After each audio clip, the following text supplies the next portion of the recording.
met a guy by the name of Bill Halstead, who was very interested in putting together FM stereo multiplexing.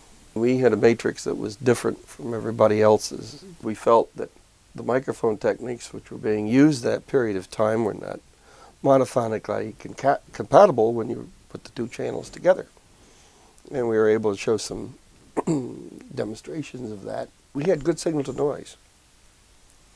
But in doing that, because it was an FM system, we couldn't get the full bandwidth for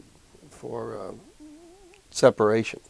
It was only good out to 8 kilohertz. To take it out the other 8 kilohertz would have required too much bandwidth, and this is the problem that Murray Crosby had with his system. So now the decision is, if you want it to be wideband and separate over the entire frequency band, then you have to accept the noise. And that was what the FCC finally went with.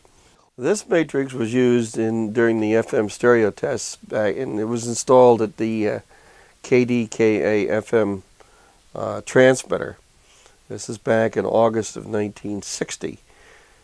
Basically, this device took the left and the right channel, derived a difference channel between the two of them, and added the difference channel back into the left and right channels, but out of polarity with each other, so that in the case where you were listening to only a left or right channel, you heard the other channel, but out of polarity and down about 6 dB. And the plus out of it was that it didn't have the tendency to cancel anything out because the levels were different.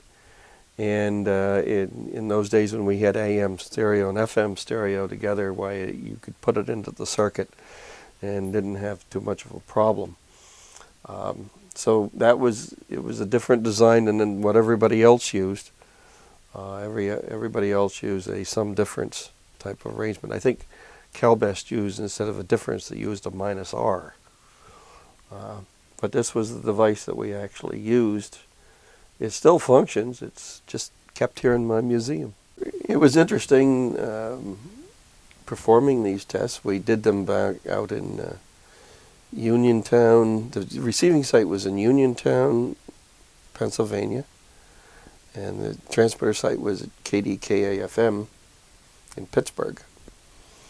And we first got out there, we really started to realize what multipath was all about. We had a certain signal with just a simple dipole, and then we put dipoles over reflectors and a little bit of gain. We still had the same field strength, but all the multipath went away. We worked about a month on testing all of the systems.